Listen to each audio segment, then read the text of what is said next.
The Twins made what appears to be one final addition to their outfield on Monday, but will also make an addition of a different type on Tuesday that might even be more exciting. So we'll talk about that and much more. This is Locked On Twins. You are Locked On Twins, your daily Minnesota Twins podcast, part of the Locked On Podcast Network, your team every day.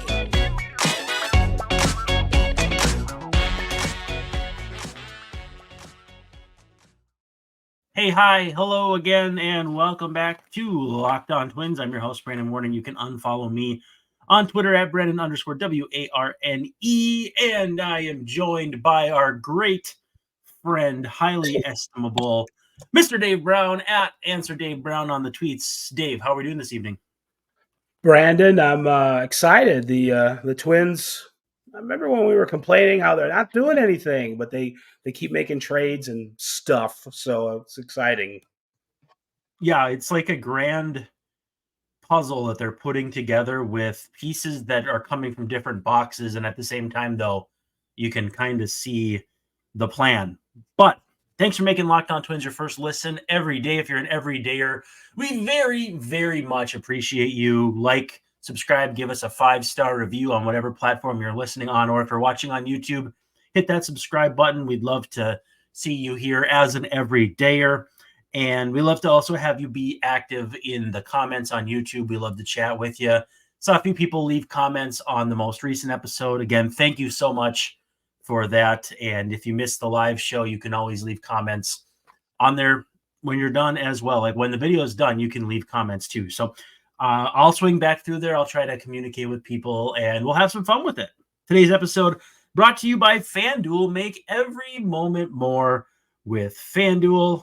New customers get to join today and you'll get $150 in bonus bets if your first bet of $5 or more wins. Visit FanDuel.com/lockedon to get started. Also, Locked On has launched the first ever national 24/7 streaming channel for sports on YouTube. Locked On Sports Today is here for you 24/7, covering the top sports stories of the day with the local experts of Locked On, plus our national shows covering every league. Go to Locked On Sports Today on YouTube and subscribe to our first ever national sports 24/7 streaming channel.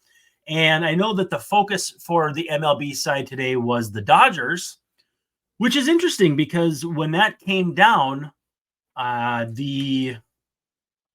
don't believe.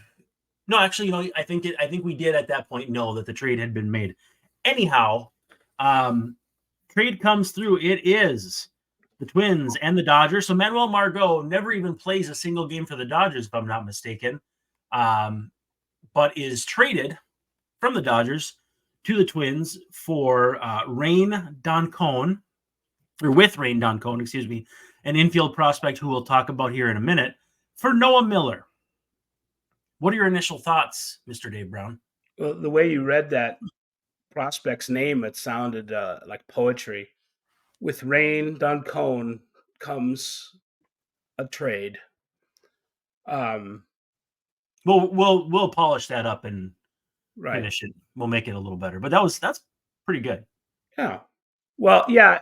Margot came over in the. I had forgotten he was on the Dodgers. Honestly, he came over in the Tyler Glasnow deal. So, and that's in the offseason. So The Oppenheimer trade, yeah. He never played for the Dodgers, and it's kind of a strange. I mean, we're not locked on Dodgers. It's a little bit of a strange deal, but I think they're going for a chemistry thing with Kike and a familiarity, and so Enrique Hernandez has played there before, and I think that's kind of their angle there. I think it's the Twins got a little bit. I'm assuming he's going to be a little bit better, a more productive player when you look at his numbers against left-handed pitching. For the most part, they're really pretty good. I think you used the word puzzle before, putting together the Twins kind of putting together a puzzle with their roster, and it's not. I think that people would have preferred hitting a grand slam with so to speak with a number 2 starter and bigger names. But I think Carlos Santana and and Alex Kirilloff kind of work together well as a first base. I don't know if you call it platoon, but they supplement each other well. And I think Margot does the same thing theoretically in left field with Matt Wallner. And if for whatever reason somebody gets hurt out there, you can put Margot in the outfield for a while. So he's got lots of experience there, and he had a bad injury 2 years ago, and it kind of messed him up. It messed up his defensive metrics, and his sprint speed, like you said, is good. He didn't have, depending on where you looked, he didn't have great defensive metrics last year, but he also didn't play a lot of games in the outfield, so you can't necessarily look at that too hard. He's got a good history in the outfield and a good history against left-handed pitching. That's what the Twins needed. And you made a good point, too, that he hasn't really hit in great ballparks for right-handed hitters. So his numbers against lefties could definitely peak up or jump up a little bit just by playing in a little more friendly stadium for that kind of stuff. If fans are not intimately aware of Manuel Margot, he is there's a lot of Michael A. Taylor to him, in the sense that Michael A. Taylor was a pretty good prospect and just a decent to solid big leaguer. But on 3 separate occasions in 3 separate publications, boy, that's poetry. Margot was a top 100 prospect at Baseball America in 15, 16, and 17, MLB Pipeline, and Baseball Prospectus. He peaked at 24 in 2017 in BA. Pipeline had him at 23 that year, and Prospectus actually had him as high as 14th in 2016, and then back to 18th in 2017. Other couple things. He played in the 2015 Futures game in Cincinnati, so that would have been the year after Target Field. Some of the players from that Futures game that people will recognize: Lucas Giolito, Aaron Nola, Blake Snell, Kyle Schwarber, Josh Bell, Trey Turner, Trevor Story, Aaron Judge. And that's just the USA side. The world side had Jose Barrios, obviously Twins fans familiar with him, Frankie Montas, Gary Sanchez, Ozzie Albies, I'm trying to see who else here, Ketel Marte, Adalberto Mondesi. And then Manuel Margot is actually probably the best outfielder, because the outfield on the world side had Socrates Brito, Nomar Mazera, Yorman Rodriguez, and Raimel Tapia. Now, one more thing, though. He also swung back at Petco, which ended up being his future home stadium, and played in the 2016 Futures game as well. The USA team that year had JT Chagua, who Twins prospect, Josh Hader, Joe Musgrove, Ryan Stanek, who has not signed yet, Alex Bregman. I'm trying to think of who else. Dansby Swanson, Benintendi, Hunter Renfroe. That's the USA side. Jarrell Cotton. On the world side, Reynaldo Lopez. Twins prospect Adalberto Mejia, Willie Adames, Gary Sanchez again, Yohan Moncada. Basically, so this outfield was a little better. It had Jorge Bonifacio, Tapia, but Eloy Jimenez, Margot, and Tyler O'Neill. So long-winded way of saying this is not a guy who wasn't at some point pretty highly regarded, and also won't turn 30 until the end of the season. So it's not as though he's completely without remaining potential, even if it is more than likely he's pretty close to a finished product. Well, he a couple of years ago, he really broke through. I remember his 2022 season. He started out gangbusters, and Manuel Margot's put it all together. That was kind of the narrative. And then I think he ran into the fence at Tropicana Field. I think it was at Tropicana Field. No, don't do that. And hurt his knee, and it sidetracked him terribly, as you can imagine. Looking at the raw numbers on Statcast, he's got the speed back, or maybe it never went away, so that's not an issue. But his defensive metrics last year they were the worst of his career. It was a limited time that he spent in the outfield, but it wasn't. He's had some very good seasons on defense, but I think given that there's more time almost a year and a half, 2 years since he got hurt. It's way back in the rearview mirror at this point. So this is a guy who can play center field. He doesn't have a great arm, but the way that the Twins figure to use him, I think we'll see him in left field against left-handed pitching, and then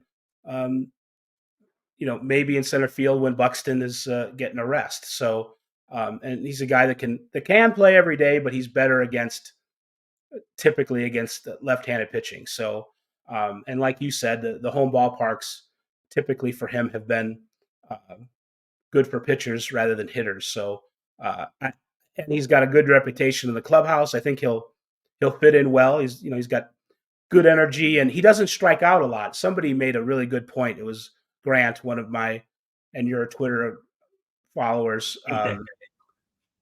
that the last couple of Santana and the last two acquisitions that the front office has made, they really have cut down on the strikeouts compared to the people that they're replacing from last year. Gallo and Taylor, yep. Gallo and Taylor. I mean, how can you not cut down, I guess, from Joey Gallo's strikeouts? But that I thought that was a really good point, and will be kind of not only on an individual basis, but that's good for the lineup when you take two pieces like that guys that aren't going to strike out, keep the line moving, put the ball in play. That's good. And we were thinking like Michael A. Taylor was the guy to sign, and maybe that would have been good. The thing about Michael, I don't see him repeating is, I think he had like a 600 slugging percentage against left-handed pitching. He's always been decent against it, but he's not going to do that again. So, and they got money. The Twins got cash considerations, so I think they're only paying him like $4 million, Margot. Yep. And the buyout is covered in his contract. His contract goes through next year if it's picked up. Right. And if it's not, I think the buyout is covered. So this is not a big expenditure, and it's a solid. He fits in the solid to the lineup when you look at him supplementing Matt Wallner. I think you make a good point too, because Joey Gallo struck out 3 times in the moment that you were just speaking. So yeah, no, cutting down on that is going to be huge. When we come back, because we got to take a quick second to talk about eBay Motors, I'm going to bring up the fact that you and I actually talked about Manuel Margot a while back. You may remember, you may not. And then we'll talk about, I watched some of his highlights. Interesting to kind of see. And then Byron Buxton is going to play center field on Tuesday, which is pretty exciting. So we'll talk about eBay Motors. We come back, we will give it a spin with everything that I just mentioned.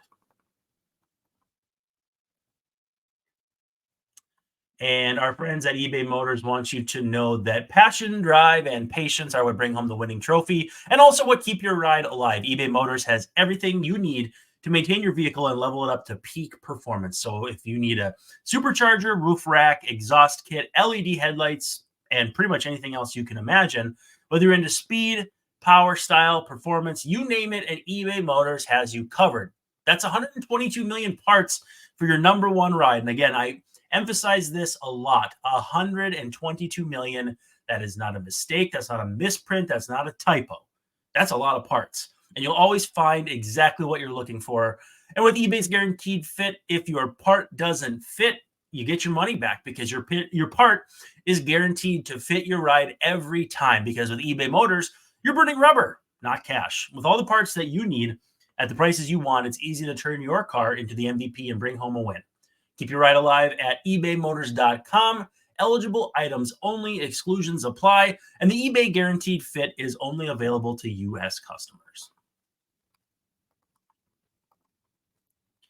I regrettably said that I hate that guy for Grant. Actually, he's one of my favorite guys on Twitter. So I didn't know if you heard that, but I take it back. Grant's a good dude, and I'm certain that he's listening. So hopefully he's not getting. Well, I don't think anybody assumed that you meant it. It was one of those like, I could kill him, but you don't mean it, Kevin. Yeah, it's certainly possible. So when you and I were talking about bats that the Twins could add, I brought up Manuel Margot, and I believe I said, I see you flapping there. I asked him if he does anything for you, and I think basically it just kind of came back to throw him in the bin of right-handed swinger, can play some center. Who knows what the plan is for him? And I suspect he was with the Dodgers at the time, so I think we were looking at him through that vein.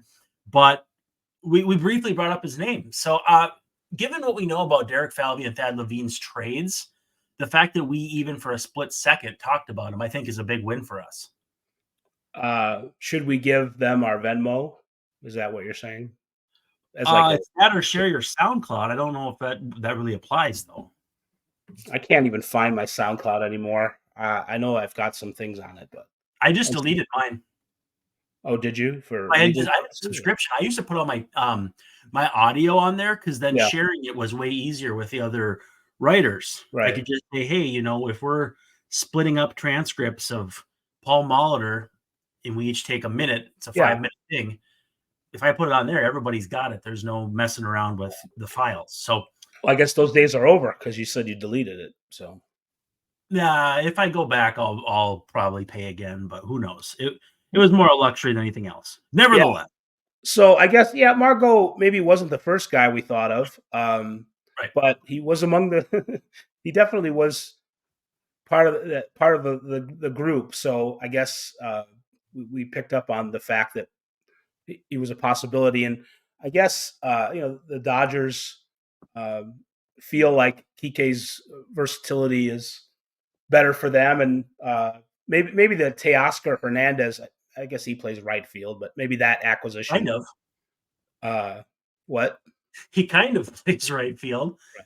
He had a game against the Twins where he just absolutely biffed it out there, and it was a big deal. It was ugly. And it was just kind of like, man, this guy is why the DH exists. Right. He does kind of give off that vibe, but however the Dodgers roster is constructed, I guess Kike's a better fit there. And I get, he's not, I did come around on his versatility, just even in an emergency or contingency situations, like if a few other things went wrong or just didn't go how the Twins thought they would, it might be nice to have him on the roster. But it's not like they're not covered. They have people to play second base or third base, and now they have Manuel Margot in the outfield. So I'm not sure. Manuel's not much of a base stealer. He's not a great on base guy, but he is maybe a little better at that against left-handed pitching. So, it's working within the limitations, I guess, that the Twins have. I'm, cautiously optimistic about this move. Yeah, they turned over a pretty good portion of the roster and did a pretty good job. I feel like I'm channeling my inner Joe Mauer by saying pretty good for everything. But you look at the turnover. I'll get you in the Hall of Fame, so I would keep doing it. With the turnover that they did to keep the roster intact with most of the good players from last year, despite shaving off a significant amount of payroll, in general, I think they did fine. Again, I think any grading of the offseason will have to go through the lens of they cut payroll, did they need to? But for what we have now seen as, I think, an offseason that's pretty much fully in the rearview mirror, I think that, they did all right. Like you said, money changing hands basically means it's a 1-year, $4 million deal with a $12 million option with no buyout, because the buyout is taken care of by virtue of the Glasnow trade. I believe the Rays retained that. So either way, Twins have basically, in a way, a lottery ticket, because if he's good enough to justify a $12 million salary next year, that means he really popped this year, regardless of if it's playing left field on a more regular basis or, don't want to really talk about the other thing because it's not good luck. I do wonder, though, so still reasonably fast, 28.3 feet per second. Average sprint speed is above Royce Lewis's mark from last year at 28.2. You're talking about two guys who were regarded as fast, knee injuries, and Lewis still looks pretty fast. This is not exactly Byron Buxton at his best, although Buxton was over 29 on a bad wheel or two bad wheels last year. One bad wheel, I guess. But that's a long way of saying still pretty fast. What happened to his defense is what I want to know. Because, again, the highlights that I watched were mostly offensive last year, which I was not expecting. His outs above average wasn't terrible, I think, last year, but his if you look at Fielding Bible and a couple other places, he was in the negative and in how good his defense was. So I don't know. I think it's a situation where maybe he was tentative, or when you I don't know how many games he played last year on defense, but defensive metrics are still tricky, and they're really tricky when you look at half seasons and third seasons and that kind of thing. It's I think he played 93 games in the outfield last year with the Rays, so that's a little more than half the season. But even then, they can be really misleading. Almost half of them were in right, 43 in right, which is a wrinkle. He's primarily almost 4,000 defensive innings in center in his career, right? Less than 1,500 in right. So there was cause to move him over there for some reason or another, where he played more right than maybe we've been accustomed to. Although I guess 2021 played a bunch of right. I think that's just because that's how the Rays had to do it last year with the personnel they had. That's part of it. He doesn't have a right fielder's arm, so but you mentioned Buxton getting in. He's going to get in a game in spring training, and it is nice to have this guy. He sort of fills that role that we were thinking maybe Michael A. Taylor did last year and maybe would again this year, and then a right-handed complement so Wallner doesn't have to go up against the Cole Reagans of the world on opening day. So from that standpoint, he fits in well. Margot played a lot of center field early. Jose Siri played a lot of center field towards the middle of the season.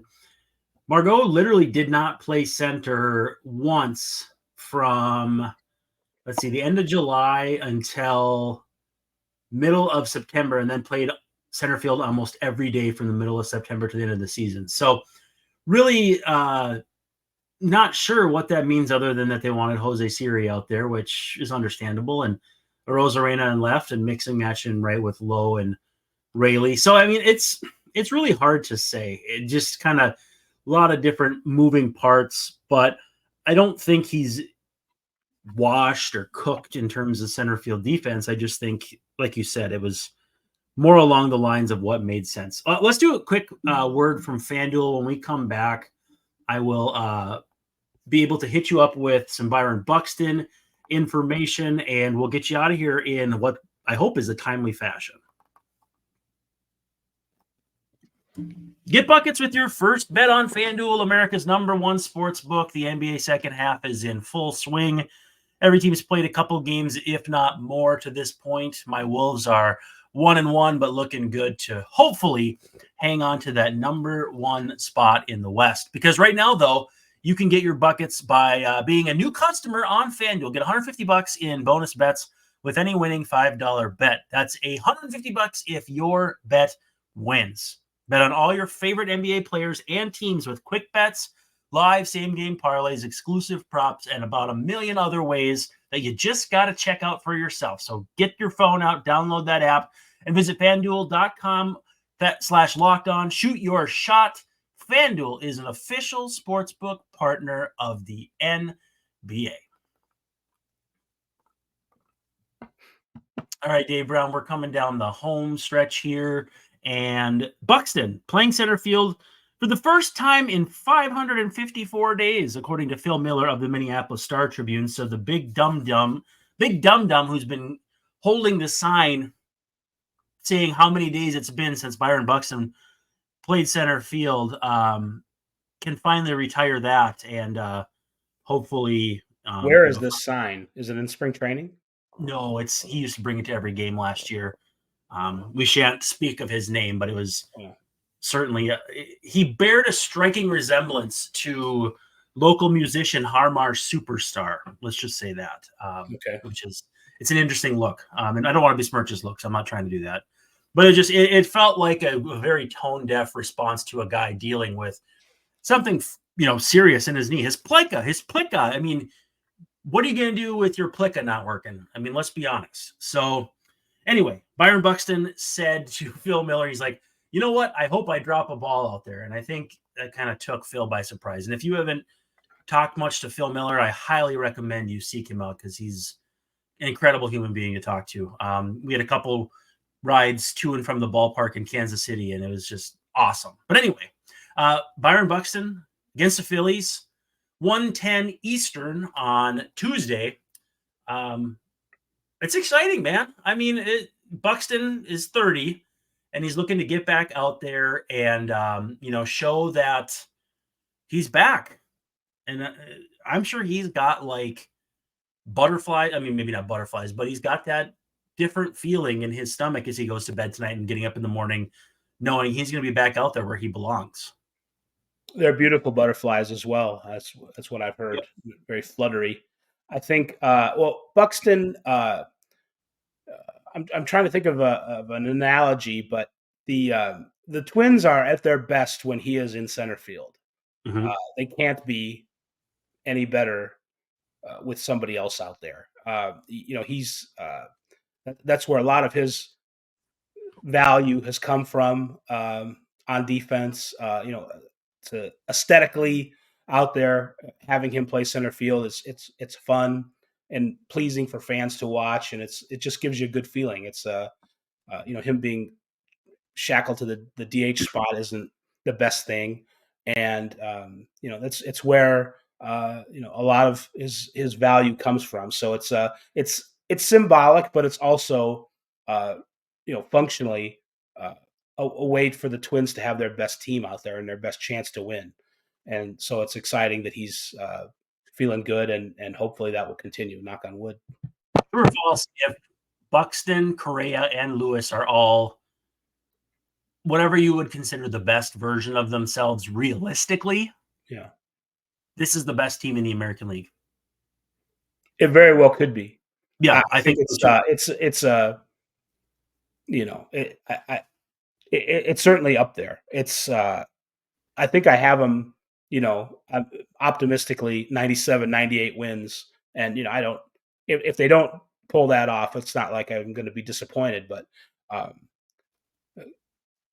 combining the depth they have with the upper reaches that those three players can get to, it's I still would agree with people that think they need a number 2 starter, but I think it's going to be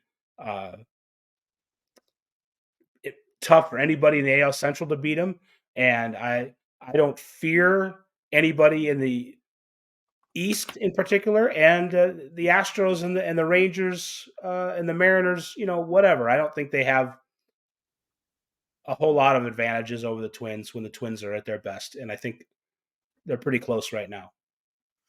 I think I buried the lead a little bit. To make room on the roster, Josh Winder put on the 60-day IL with right scapula stress fracture recovery. 60-day IL at this point doesn't mean his season's over. It doesn't mean it's going to be anything more than maybe just a couple months. But that is the one corresponding move. The other corresponding move is the player going back in Noah Miller, who minor league Gold Glove winner, incredible shortstop, defensive run saved, rave about him. But it reminds me a little bit of the Twins had a guy 8, 10, 11, 12 years ago named Angel Vielma, and it was spelled Engelb, but it was Angel Vielma. Great defensive player, but the concern was always he'd get the bat knocked out of his hands. And I think he came up and got a cup of coffee with Orioles maybe, but his career was basically non-existent. I think that's a similar level of concern with Noah Miller is, I watched some defensive highlights and he's smooth as silk over there, which is impressive because minor league infields are not as well maintained. But again, like the odds that Don Cone, a 20-year-old shortstop prospect that came over from the Dodgers, the odds that Don Cone is a all-star are much higher than Noah Miller being an all-star or a great player. Miller could carve out a role as a top end Taylor. He could be Taylor Walls is probably one of his top percentile outcomes. Whereas sky's the limit for Don Cohn, or maybe he fizzles out in Double-A, as Keith Law said in his preseason write-up of the Dodgers system, where he had him 19th and Noah Miller not in his top 20 for the Twins. I thought the sky was the limit for actor Ray Don Chong when she starred opposite of Arnold Schwarzenegger in Commando. Actually, it's Bonchon, and it's the Korean chicken place in city next to us that is delightful, and that's what I was talking That sounds about. yummy. It was so good. Ooh. Maybe you come up here, I'll buy you some chicken. Yeah, for sure. Deal. I want to visit Korea too. I like what they do with food. I like what they do with ball players. It's an impressive country.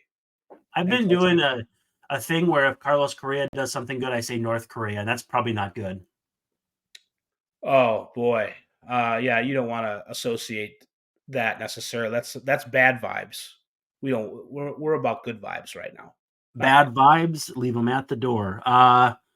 Quickly, Dan Hayes article, Royce Lewis, an extension not likely. I think that's a big nothing burger. Not that Dan didn't need to write the article, but he's so far from free agency and there's so much variability, and that Scott Boras isn't going to say, hey, 10 years, 150 million, let's do this, with the variability.